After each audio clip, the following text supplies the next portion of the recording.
For those of you that are unfamiliar with what the heck we're doing here, so I'm Trevor Turnbull. That is Mike Prince. We are twice a week right now coming on and talking about the extremely conscious man's story, which is literally just our story of how all this stuff began. And I think we take for granted sometimes how that journey actually unfolds because it's just our lives. But I know when we talk to people, it's always a curious question of, how did you guys get to this point where now you have this experience coming up in Costa Rica and all of these amazing things going on? So here we are, man, telling the story. We were strangers 2.5 years ago, and now we, our wives will both say that they hear each other's voice in our houses far too often, even though we are in very different places. We have a lot of magical things in the works. Yeah, totally. So today, Mike, episode 4 was thinking about the timeline because we just got done talking about December 2021, where you had introduced me to this horse trough in your backyard, and we were talking about these big, hairy, audacious goals. And if you missed that one, everybody, go and check out episode 3 because that's what we talked about. Yeah, it's a good one. It was really good, yeah.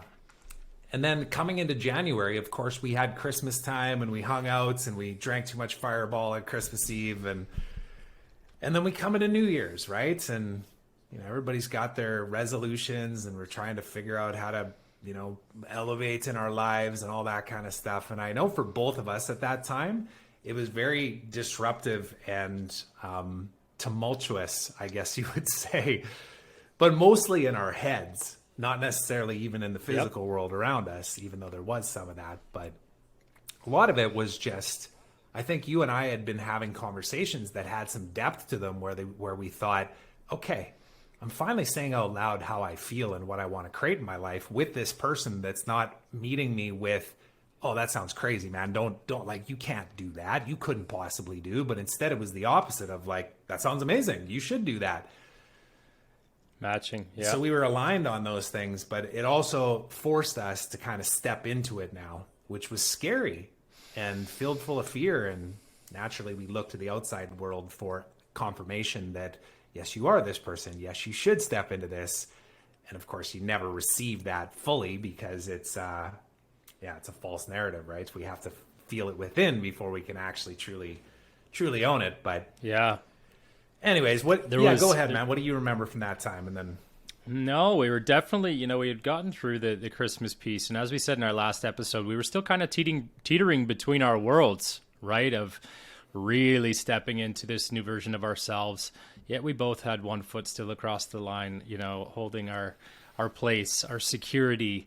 And this was a time that the world, we can say, I think confidently, from everybody's perspective, was pretty chaotic as well.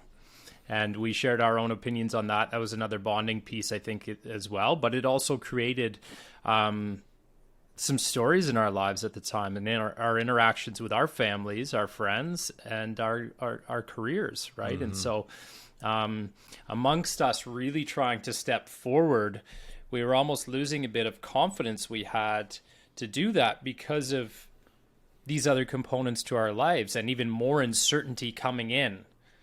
So yeah, it was this is a very pivotal part. Yeah. And before we hopped on here, I went back into the archives to see when we actually did our podcast together, because I asked Mike to be on my podcast. I had been producing since August, I guess, of 2021. So I was already about 6 months into my podcast, and I'm kind of a big deal. I was up there on the guests, It's got some views. It's definitely got some good feedback from it. But I'm curious for you to tell everybody, what were you thinking when I said, hey, dude, you should come on my podcast? In fact, I've never done one in person. So you were the first person to actually come and sit in the office, and we set up, actually it was this microphone right here in the office downstairs. What was going through your head? Because I know you'd never really done anything like that before, right? 100%. Here's truth. I was nervous. I was honored, but mainly the first one, really. Like, we didn't know a ton about each other at that point, and I had a lot of admiration for what you'd already created in your life. And so to step in to, proverbial ring with you and sit down and think that I wonder if I could even hold conversation, an intelligent conversation, to be honest, and so I was also in a place in my Lyme battle that was pretty peak right then. And if we look back at that video, man, I am bone and skin. Yeah, you're way thinner. And so, but with that, I also knew that kind of part of your curiosity was the spiritual space that I was diving into at the time. Mm-hmm. And so that's where I was very centered, and I was ready to open up, and I was really looking at wanting to talk about that, and I think that it was a big piece of the topic, and I was really looking for to learn more about your world as well. Right. And so I think that extended hand that you lended, it was a great opportunity for us to have that open conversation, because I think we can both say, as we went into that, I'm sure you had some notes, and I know you looked up a couple things, but we didn't really have a strategic plan. So we just sat down and said, we're going to chat. And I, if I remember correctly, I think we went for 2 hours. Yeah. And there was a lot of topics discussed. But yeah, I do absolutely remember leading up to it, even telling Jules, I'm pumped to do this, but I'm pretty nervous. I don't know what we're going to talk about. I've never done a podcast, right? And but what unfolded was pretty awesome. Yeah. I was looking at the show notes from that. We actually talked about this a little bit on the podcast, because I had come across a Joe Rogan, Jordan Peterson interview where they were discussing the dance that happens in a podcast interview that really just flows, that isn't just robotic and like I have these questions and you need to answer them, but rather, I ask a question, you say something, I pick up on it, I respond to it, and then everything kind of gets to a place where you're like, oh shit, are we on the wrong track here? But then you always kind of pull it back. They call it the golden thread. And I feel like that was what we were able to create with that. And the secondary part to the title of this live that we're doing right now is speaking the truth. And the thing I think I want to reference on that is that I think both you and I were seeking truth in our lives, which what that ultimately means is not absolute truth of like, this is how it is, and if you don't believe it, you're stupid. Rather, I'm curious about this thing that I don't really know, and I'm kind of nervous to say it out loud because I might sound stupid, like use the breath work or the meditation, or even I'll use this as an example. You had mentioned to me about this challenge that you knew about, and I didn't mention to you I was going to talk about this, but like Cam and Ryan put on that Change the Story challenge, and I know you and I went and did it together, and it was another fusing part, I think, of our relationship, but also just a deeper exploration of what do I mean by truth, and what am I actually trying to solve here? What is providing me pain and what is providing me enlightenment? It was a really trippy time in my life. I know that for sure. And yeah, the conversation kind of tied around that as well. Totally. And I think, bringing that up, we were both in that exploratory stage, right, of the spiritual world and learning about manifesting and really doing some inward work on looking at ourselves and our reflections, right? And we both had already experienced the grind. And yeah, we can make things happen by pushing, by putting in the hours, by doing the work. But now we had stepped into this realm of recreating that, of saying, can I take on more without wearing myself down? And I can tell you, speaking pretty hypocritical on that right now, because when we did this podcast, I would have been just on taking some time off, because I had spent that year being diagnosed with Lyme, still grinding every day, still showing up, still making sure I was hitting my sales numbers.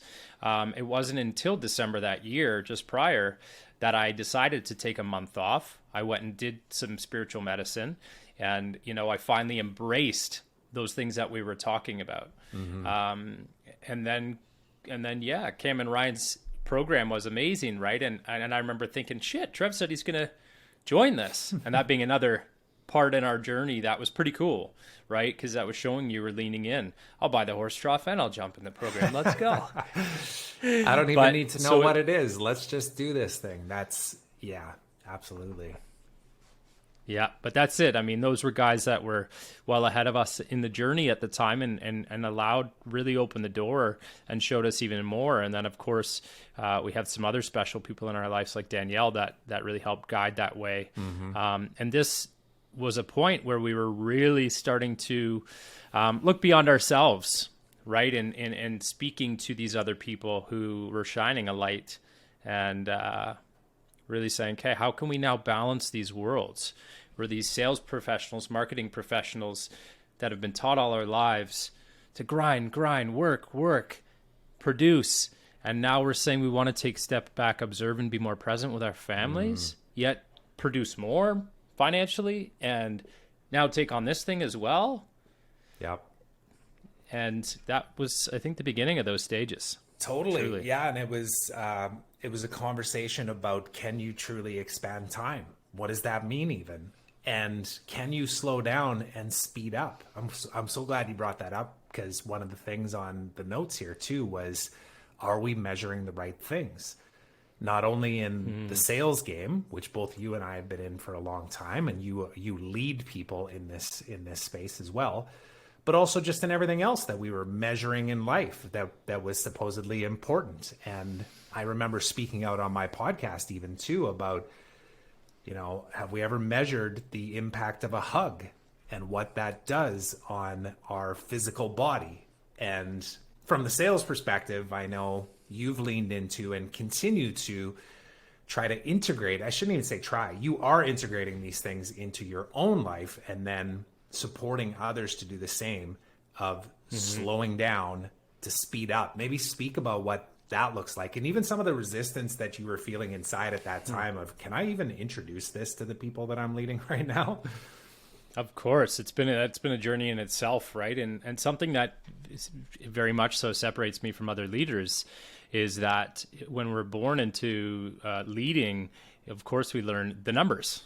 Our Excel sheets are our best friend, and we're looking at the numbers every second of every day to see, why are they here? Why are they there? So in where we were at, I reeled it back and I'd done some of the work myself and seen, wow, when I really work on me on a personal level, I really have clarity and energy and all of these other amazing aspects to bring to the role that I play. And my performance has been on an uptick. So yeah, I brought to the team to really digest. When I took over this team, I started at a very human level to say, our first call was not about numbers. I want to know who you are. The human. How do you sleep at night? Yep. How many kids do you have?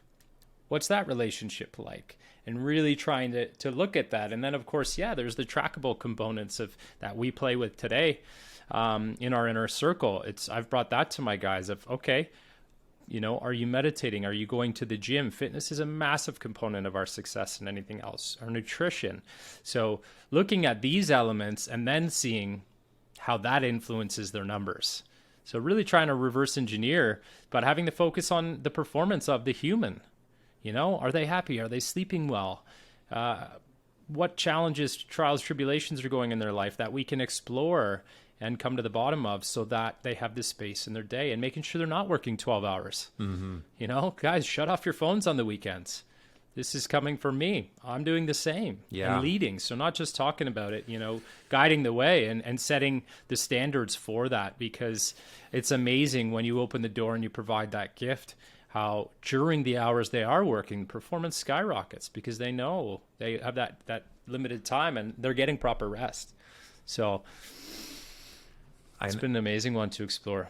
I know I can confidently say, and I know you can too, that the high performer in us did not believe in that before, though. And not that long ago either. We used to think, no, like the data is clear. You do more dials, you're on the phone more, you hustle to the next meeting faster, you put in the hours in the evening, you work on weekends, you make more money. Now, that can be true, there's no doubt, but then the question is, at what sacrifice? And this was the longevity question of it. Yeah, I think both of us were seeking, is like, how do I have it all? I want connection in my relationship and with my kids. I want to spend time doing things that I love, not just grinding in front of a computer with my shoulders hunched over all the time. And I want to perform in my role or in my business and have my wealth continue to grow. So this was one of the things that we were exploring. And, you know, again, this is why I called this the awakening, speaking the truth. And it was also seeking the truth. What's the answer here? And neither one of us had it at that time. And quite frankly, we're still on the journey. This is why we're recording this. Not to say that we got it all figured out, because quite frankly, this journey never ends until our days are done on this floating ball. So, yeah, but it has been wild to experience the tools that we have played with and now are implemented in our lives and those that are in our inner groups. And to watch the short period of time that incredible transformations happen from focusing on the human first, right? And these little performance pieces and the compounding of habits. And, you know, we could go so many directions. We could have a chat on each of these tools in itself. But, and we're just getting started, you know, the next stages of what we're creating in our own evolution. Absolutely. Our only rumblings. That's right. And I'm going to reference two other things from these notes from that interview that you and I did. One is the Tell Me Your Story, Dad book. You handed that to me, I believe, in January. It might have been a Christmas. Maybe you gave it to me. Oh, no, you must have given it to me before my birthday because we recorded that in like February. Yeah. It would have been January, December, the year before, that type of thing. But that is something I just wanted to bring that up because I remember looking at that and thinking, wow, this is cool. And I haven't opened it yet. And I know I'm pretty sure you haven't either. So this is a good reminder for you and I to be looking at it and go, man, Correct. We've made so much progress, but let's go back to that sucker and let's start filling that thing out. I think that's one thing we can take away from this conversation. And then the other one is this, man. Do you remember in that interview, I had you speak out loud about what this life could look like when you create the thing that you envision as your dream life, and how it included having property in multiple places and being in Costa Rica, for example, and working for a few hours because you love what you're doing, and then closing that laptop and grabbing the board. And here we are 2 months away from this experience that you and I are going to be co-hosting in Costa Rica just over a year later. And it's already happening. Yep. It's pretty amazing. And when I look at the properties I was referencing, we have acquired one since. I have two of the three that are, you know, going to bring that life I had envisioned. You know, a life of adventure, a life of serving others.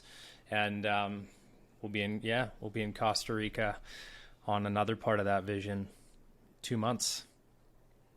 Absolutely. So it's pretty amazing when we put the power of our mind to work, you know, in combination with action. And we can have as many people out there that want to say manifesting, visualization isn't powerful, but we're living proof. And the men that are around us that, you can't sit there in a quiet closet and do it for weeks straight and something will happen. Does need to be paired with action, but it is one hell of a powerful tool. Action and just speaking out loud, that big crazy idea that sometimes you maybe hold back on because you think people might think you're actually crazy. But you and I have witnessed this personally, and then of course now with the guys in the inner circle, and in many other instances with other people that we've had deep conversations with. I know even, you know, when you go over to your neighbors and stuff for a few drinks and stuff, there's usually always that one person that kind of picks up on what you're saying and they go, oh, yep, I'm interested in that. And this is what we're ultimately all seeking, is people that think with this expansive mindset, that believe in the unlimited possibilities. Because if we don't say it out loud, nobody even knows that you're interested in it or that you aspire to create anything. And what does it take? Bravery. That's why, you can't see it on the video. You only see grateful and curious. But brave is the other one on here. It takes bravery to speak that truth out loud and know that there are others that are on a similar journey. And that may have been where you are trying to go and could offer a lot of value in what it is you're trying to create in your life. So, and that's a huge piece to it, because it can feel lonely and scary when you're trying to step forward. We've all gone down that path, right? And but the people arrive when you start to do so, the right people. that's right. They're already there. They're just waiting for you to show up and embody exactly what it is and who it is you're supposed to be. So on that note, we're at 20 minutes, man. Let's wrap on that. Yes. Enjoyed this one, and I look forward to the next one as well. This was an amazing one. Thank you, everybody, for watching, and stay tuned as this journey unfolds. Yes, extremelyconscious.com. One little plug at the end. You want to understand what we're up to and all the things we're talking about? Go there. That's the place. Yeah, we've got an amazing inner circle, retreat on the way, tons of magic. See you soon.